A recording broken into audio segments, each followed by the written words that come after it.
He looked like nothing more than a hopeless cripple, dragging his rusty wheelchair through the dust. To everyone else, he was trash on two wheels. But to one stubborn young woman, he was something else. And that, my dear, is where this story begins. This is the story of Ruth, a poor food seller and a so-called beggar everyone mocked on the streets of Enugu. Ruth was only 23, but life had already slapped her so many times she'd lost count. She ran a tiny roadside food stall, tiny being an insult to tiny. Her restaurant was nothing but crooked wood and rusted iron sheets nailed together, leaning under an old mango tree that threatened to fall on her head every time the wind blew. She sold beans, rice, and yam porridge. Nothing fancy. Customers didn't come for the food. They came because her smile made the food taste better than it actually did. Her slippers were crying for retirement. Her dress had more patches than a football field. But somehow she still smiled. "Good afternoon, sir. You're welcome," she would say even when her stomach was empty. Imagine that. Welcoming people to come and eat food she couldn't even afford for herself. At night, Ruth went home to her apartment. A single tiny room with no light, no water, and definitely no comfort. Just her pot, and her dreams. Dreams that were starting to feel like fairy tales. One hot afternoon, as Ruth was wiping down her bench, her neighbour Mama Mira strolled by, chewing roasted corn. "Ruth," she said, giving her one of those looks only African aunties can give. "Why do you smile like somebody that owns Dangote's refinery? We all know you are suffering." Ruth chuckled and replied, "If crying could put food in my pot, I would have been a millionaire by now." Mama Mira nearly choked on her corn, laughing. "Now you sabi," she said, walking away. But those words stuck with Ruth. Because truly, she had nothing. Yet she still gave away the little she had. She didn't know life was already cooking up a surprise for her. Now, every afternoon, a strange scene played out. From the corner of the road, a crippled man appeared, pushing himself in an old squeaky wheelchair. The sound alone was enough to make children run. Creak, creak, creak. People laughed, covered their noses, or pretended not to see him. "See this dirty man again," one boy sneered. "I swear this one is cursed," a woman whispered. The man's legs were wrapped in dirty bandages. His trousers were torn beyond repair, his face blackened with dust, and his eyes tired, hollow, and almost lifeless. Some people swore he smelled. Others said he was mad. But Ruth, she didn't flinch. She called him Baba. That afternoon, the sun was on fire, roasting everyone alive. Baba pushed his squeaky wheelchair up to Ruth's shop. "You're here again," Ruth said softly. "You didn't eat yesterday." His voice was low, like someone afraid of being heard. "I was too weak to come. I haven't eaten in 2 days." Ruth looked at her table. Only one plate of beans and yam was left, the plate she had reserved for herself. Her only food for the day. She hesitated for a moment, just a second, then she slid it in front of him. "Eat." Baba's hands shook as he held the spoon. His eyes looked wet, but he quickly bent his head and ate, slowly, quietly. No drama, no noise, just dignity. People passing by stared at Ruth. Ruth," one woman asked. "Why are you wasting your food on this beggar? Turn to see is hopeless." Ruth gave her one of those smiles that shook people up. If it was me sitting in that wheelchair, wouldn't I want someone to help me too? And that was it. Baba came every day after that. But here's the thing, he never begged. He didn't shout, "Help me, please," or stretch out his hands like other beggars. He didn't even look at people. He would just sit quietly beside Ruth's wooden stool, head bowed, hands resting on his broken legs. His wheelchair looked like one push would scatter it into spare parts. Every day, Ruth gave him food. Every day, people mocked her. "Nah, your new boyfriend," they jeered. "Careful, Ruth, before you catch poverty from him." But Ruth ignored them. Something about the man's silence, something about the way he carried himself, even in rags, made her feel he wasn't what he seemed.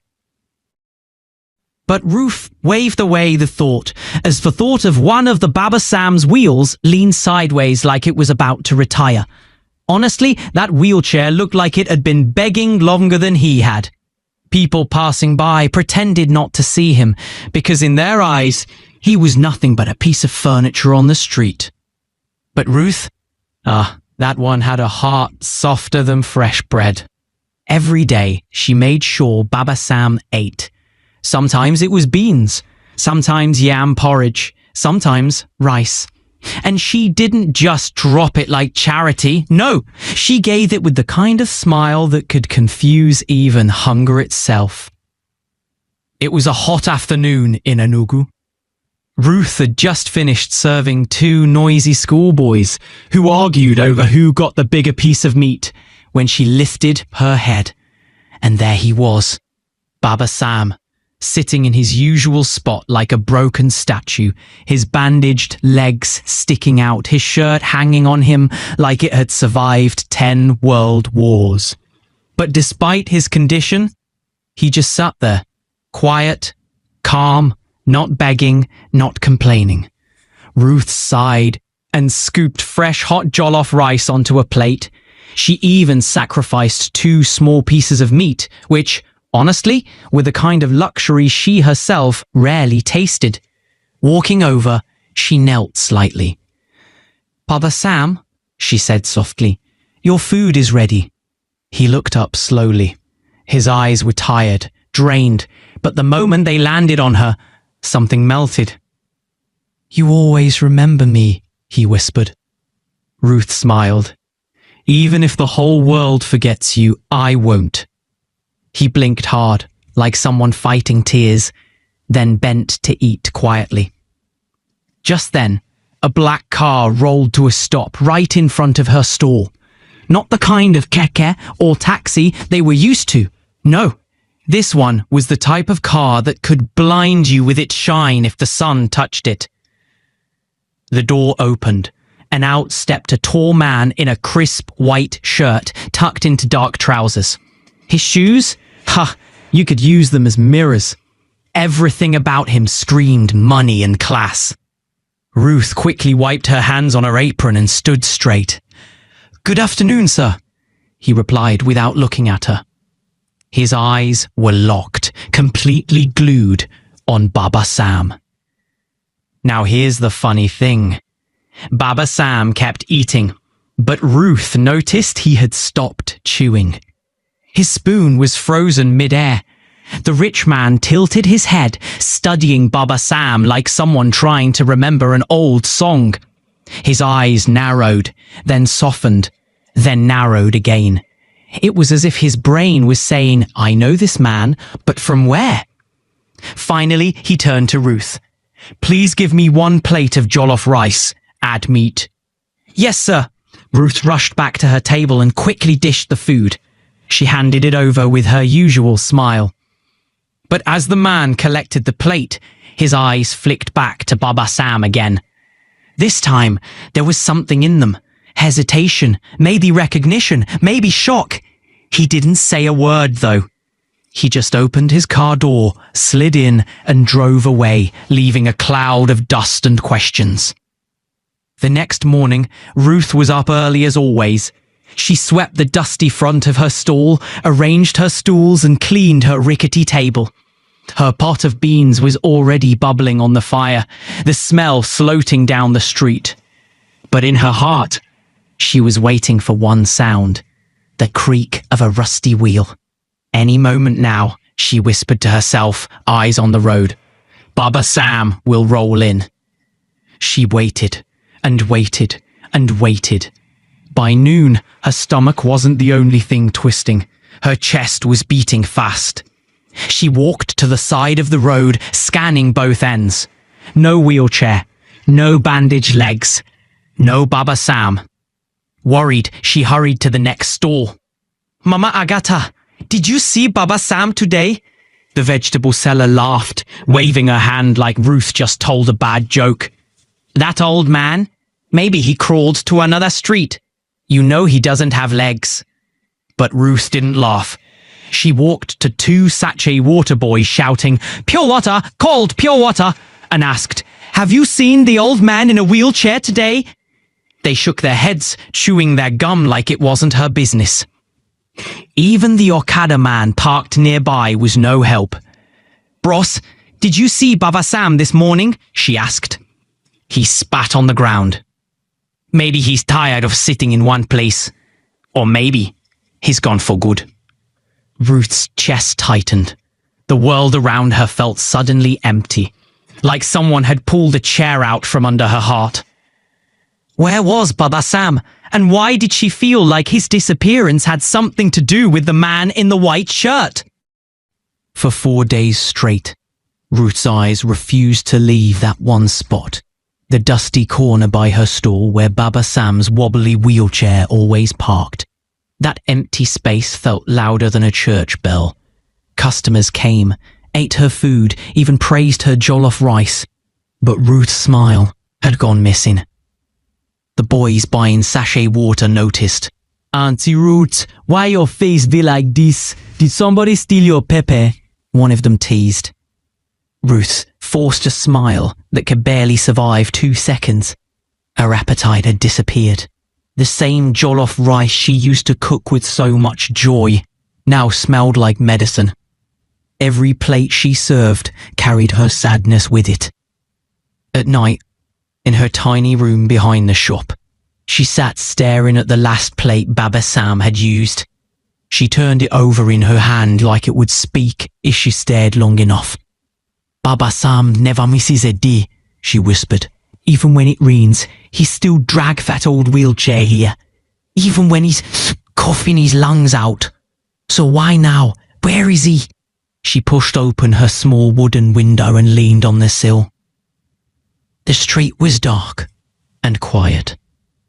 A cold breeze crept in, and her eyes filled with water. She wasn't just worried anymore. No, something deeper had taken over. Fear. Something was wrong. Very wrong. On the 4th morning, Ruth tried to pretend everything was normal. She set her table, sliced onions and stirred the boiling pot of rice, the smoke making her eyes teary more than the onions. Then, suddenly, vroom! A sleek black car rolled to a stop right in front of her stall. The kind of car you don't just see in Enugu every day unless a politician or a big man is showing off. The door opened and out stepped a tall man in a clean native outfit. Bright red cap on his head, shoes so shiny they could blind you if the sun hit them. His perfume entered her stall before he even did. Ruth froze, her knife still in her hand, onion juice dripping down her fingers. She had never seen this man in her life, and unlike normal people in Enugu, he didn't say good morning or how market, not even a fake smile. He just walked straight to her and dropped a brown envelope on her table. Ruth blinked. "Sorry, sir, what's this?" The man didn't bother answering. He looked her straight in the eye and said, "Read it and don't tell anyone." Before Ruth could open her mouth, he had already turned, entered the car and zoomed off. The letter. Ruth looked left, looked right. Mama Agata, who sold vegetables 2 stalls away, was busy shouting at a customer about change. Nobody was paying attention. Her hands shook as she opened the envelope. Inside was a single sheet of white paper, just one. Written in bold letters were these words: "Come to Access Hotel by 4 p.m. Don't tell anyone. From a friend. Ruth's jaw dropped. Her lips parted, but no words came out. She did it again, slower this time, as though her brain was playing tricks on her. Access Hotel. A hotel. She had never stepped inside one in her life. To her, hotels were for rich people, lovers sneaking around, and men with too much money and too little sense. For me friend, she muttered. Which friend? Since when do I have rich friends that send cars to drop letters like Nollywood actors? Her heart began to pound so hard she could feel it in her ears. Who is this mysterious friend? Why invited me to a hotel? She held the paper tight against her chest.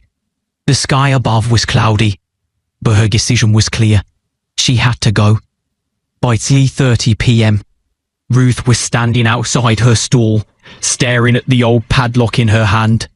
Her mind screamed 1,000 questions, but her heart whispered only one prayer. God, please, go with me. She locked the shop door, turned the key twice, and tucked the envelope under her blouse.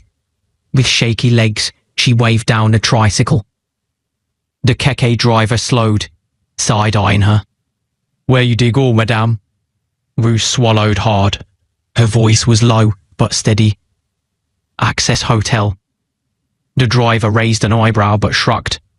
As the keke rattled down the busy streets of Enugu, Ruth clutched the brown envelope like her life depended on it.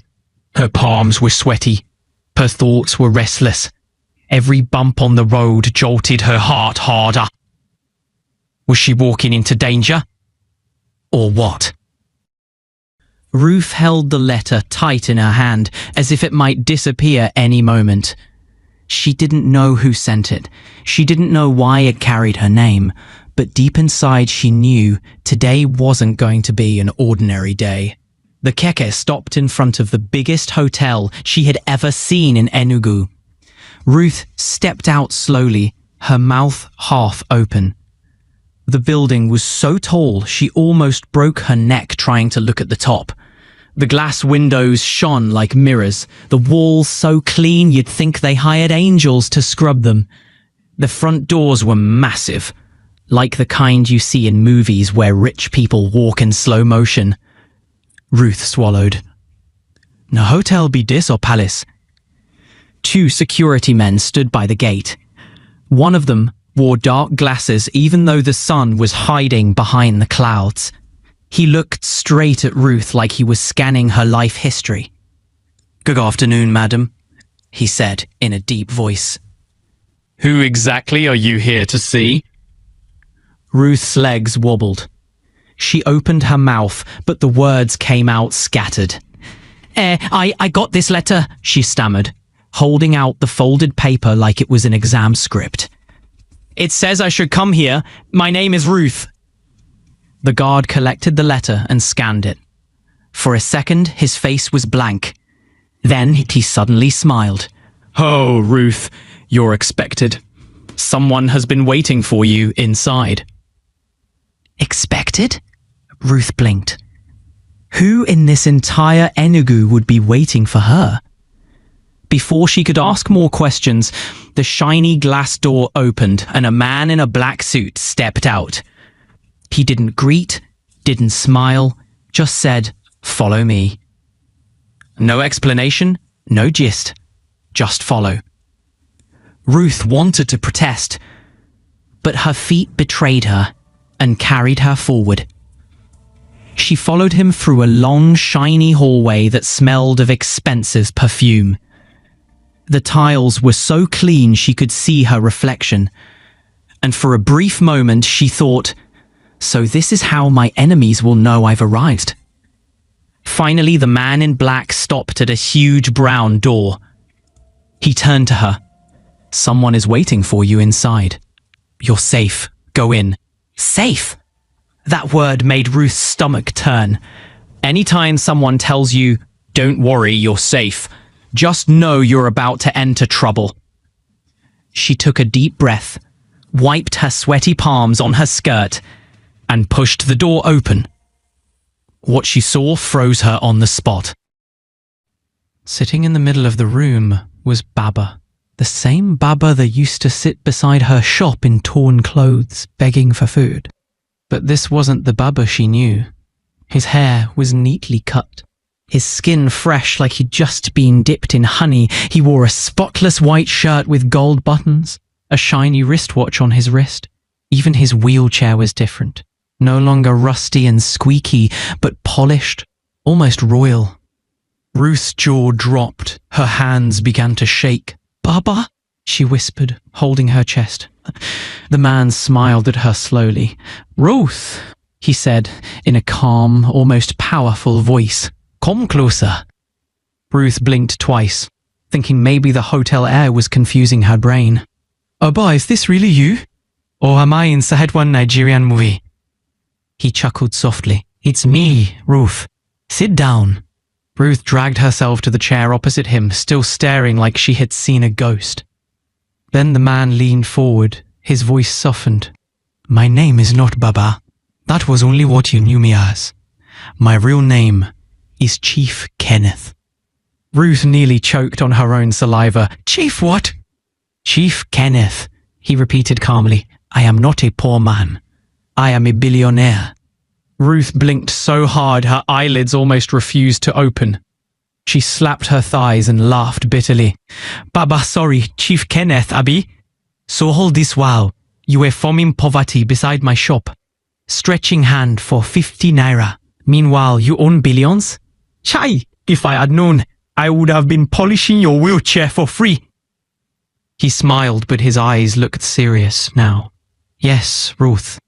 I own companies, estates, schools, hospitals. The world knows me as Chief Kenneth. But you knew me as Baba. And that was exactly what I wanted." Ruth folded her arms and leaned back. "So let me understand. You abandoned billions just to sit in dust and beg bread? If poverty was a competition, you would have collected first prize." Chief Kenneth chuckled again. But this time he leaned closer, his eyes fixed on hers. "There's a reason I did what I did, Ruth. And you are part of that reason." Ruth's mouth fell open. "Me? Baba, sorry, Chief Kenneth. Don't drag me into rich people's drama, or if EFCC is looking for you, I beg, tell them I don't know anything." But deep inside, Ruth's heart was beating fast. Her hands were still shaking where she sat, staring at Baba. No, Chief Kenneth. The man she used to see beside her shop in Enugu, dusty, quiet, looking like life had beaten him to pulp, was now sitting before her like one of those powerful men she only heard about on the radio. Her lips moved before her brain even caught up. "Chief Kenneth, so all this time you were not suffering? You were just, what, acting film beside Mama Mira's shop?" Chief Kenneth gave a soft chuckle. "Ruth, you don't understand. I wasn't pretending for fun. I wanted to see the real heart of people. I got tired of fake kindness. People who only help when cameras are watching or when they think they'll get something in return. I wanted to know who would still care for me when I looked broken and useless." Ruth's eyes grew wet. His voice had changed, calm but firm, like every word carried weight. He continued, "You gave me food, Ruth.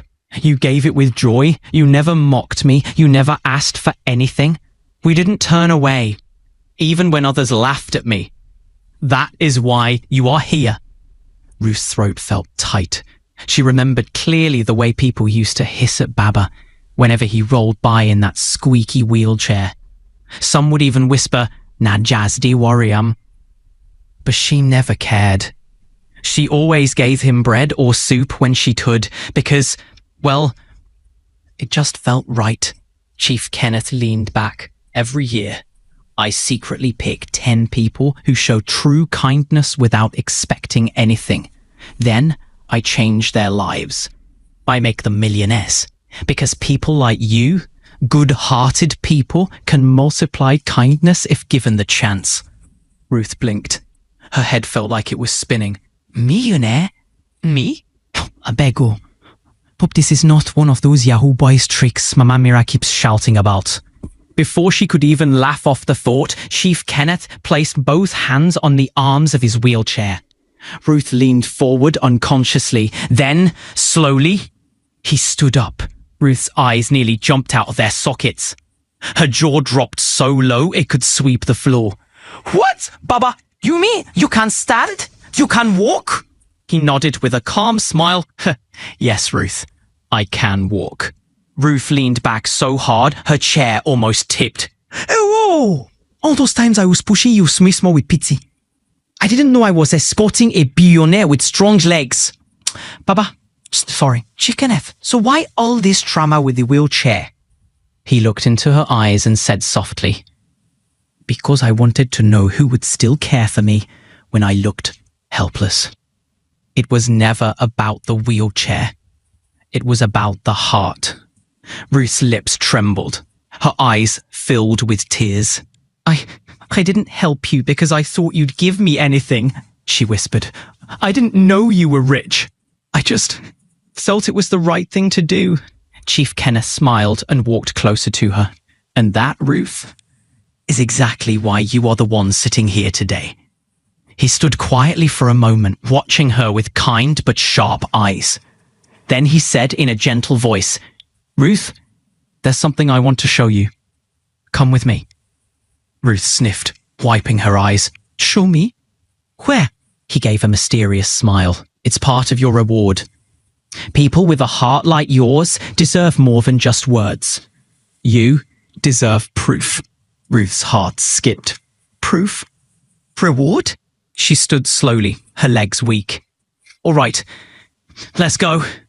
Chief Kenneth opened the door, and immediately 4 men in black suits were waiting outside like shadows. They nodded at him and fell into step behind them. Ruth looked around nervously. So this is how they use convoy to intimidate somebody.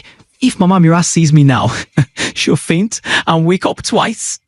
They walked down the quiet hallway, and when they stepped outside, Ruth's jaw dropped again. 5 black SUVs were lined up in the parking lot, polished until they shone like mirrors.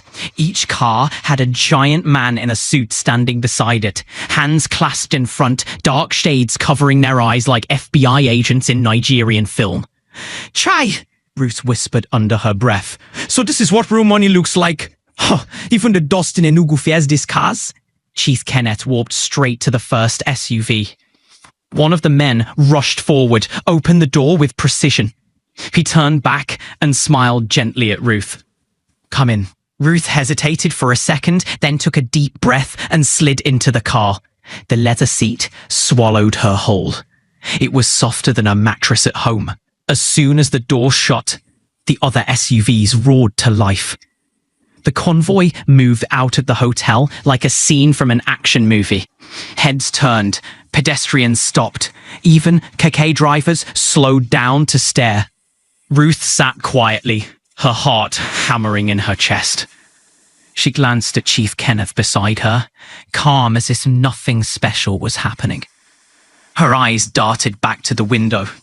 She saw Enugu streets flying past, hawkers shouting, buses honking, Mama Mira's tide of people hustling for survival. But Ruth's mind wasn't on them. One question was burning inside her. Where is he taking me, and what on earth is he about to show me?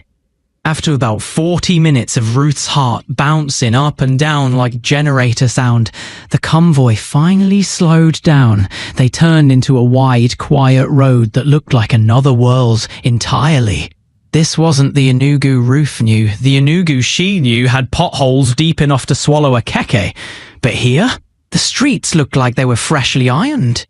Buildings rose tall with glass walls that reflected the sky. The signboards shone like Christmas lights, and even the flowers by the roadside looked as if someone had sprayed perfume on them. Jesus is Lord, Ruth muttered, pressing her face against the tinted glass. So Enugu has this kind of area, and I've been sweating with Mama Mira in that noisy market. God, do you see your child? The SUV stopped. Chief Kenneth stepped out first, calm as if this was ordinary. A guard quickly opened Ruth's door like she was some first lady. Come, Chief Kenneth said with a smile. Ruth obeyed, but then her eyes froze. Right in front of her stood a building so fine it looked like it had fallen straight from heaven. This wasn't just a shop. It wasn't even a restaurant. It was a palace. Well, at least a palace for food. A gigantic, multi-million naira luxury food plaza. The glass windows stretched from top to bottom like it wanted to touch the sky. The walls gleamed white like polished marble, and the doors. Oh, the doors! They had shiny gold handles that sparkled under the sun. At the entrance, flowers bloomed so perfectly they could make Mama Mira's stubborn hibiscus look like weeds. Ruth's mouth dropped. Ha! Somebody owed me before I faint. Is this Nollywood or real life? But that wasn't even the main shock. Her eyes caught the huge signboard in front of the building. She blinked once, blinked twice, rubbed her eyes with her knuckles, then gasped. It said in bold letters, Ruth's Place, home of sweet meals. Ew! Ruth screamed, stepping back like she'd just seen a ghost. She pointed at the signboard, her voice shaky. Chief, please tell me this is Photoshop. Tell me this is village people playing with my eyes. Chief Kenneth chuckled softly. It's real, Ruth, she repeated, her voice cracking. He nodded. Yes, and it's yours. Ruth froze. She stared at him, then at the building, then back at him again. Mine? Chief Kenneth, I beg no use me do April Fool at September, oh. Me, Ruth, the girl that sells rice beside Mama Mira's rickety stall. You mean to tell me this entire skyscraper that smells like money is mine? Without answering, Chief Kenneth dipped his hand into his pocket and brought out a heavy bunch of keys. He stretched them towards her. Go inside, he said, still smiling. Ruth's hand trembled as she collected the keys. Her legs felt like noodles as she slowly walked to the golden doors. With one deep breath, she slid the key into the lock. The door opened. The moment she stepped inside, her hand flew straight to her mouth. Blood of Jesus! The floor was so shiny she could see her reflection. Her dusty slippers looked like an insult to it. The chairs were big, soft, and arranged neatly around glass tables with golden edges. The ceiling lights sparkled like 1,000 stars, and the air smelled like fresh flowers and sweet pepper soup mixed together. At the far end, she saw a kitchen bigger than her entire family compound. Gas cookers gleamed like new cars. Deep freezers hummed softly. Giant fridges stood ready, and neat uniforms for workers hung in a row. Ruth turned to Chief Kenneth, her eyes swimming in tears. You brought all this for me? He walked in and stood beside her, his voice gentle. Yes, Ruth. You gave me food with your little when you had almost nothing. Now I want to give you a place where kings and queens will come to eat. You will never struggle again. Ruth's knees gave way. She dropped to the sparkling floor, hands covering her face, and began to cry. Loud tears, but sweet ones. God, is this me? Baba, I don't know what to say, oh. Chief Kenneth bent slightly and placed a hand on her shoulder. You don't need to say anything. Your kindness already spoke for you. From that day, Ruth was no longer the girl sweating over firewood smoke by the roadside. She became Madame Ruth, the boss of a grand food plaza in Enugu. This was no mama put joint, where customers fought over change. This was class, the kind of place politicians came to chop without shame. The walls had golden lights. The air smelled of wealth. Smooth jazz played softly in the background. Chefs in white coats and tall hats handled the kitchen, while waiters in clean uniforms floated around with smiles, carrying trays like angels. And Ruth? She had her own big office upstairs, with her name boldly written on the door. CEO, Ruth's Place. Her framed picture hung on the wall. Staff greeted her with respect. Customers adored her, and even Mama Mira had to swallow her envy when she passed by. But despite all the luxury, Ruth never forgot where she came from. She never forgot Chief Kenneth. She never forgot the days of roadside hustle, or how kindness had turned her life around. One morning, her manager walked briskly into her office. "Madam Ruth," he said, bowing slightly, "the food truck is ready." Ruth stood up immediately. "Good, let's move." Outside, a massive white food truck was waiting. On its side was boldly written, "Ruth's Food Love, feeding the hungry, care for the needy." Yes, Ruth had started her own charity. Every week her food trucks went around Enugu, under flyovers, near bus stops, inside markets, feeding the poor for free. Children with empty stomachs, old men with tired eyes, women carrying loads heavier than their destinies, all lined up with smiles. Ruth didn't just send workers, she came herself. She dished out warm plates with her own hands. "Eat well," she told them gently. "You are not forgotten." One of her staff whispered to her once, "Madam, why do you stress yourself like this? You have chefs, you have staff. You can just relax and let others handle it." Ruth smiled, placing a hand over her chest. "Because kindness brought me here. And I must keep sending kindness out."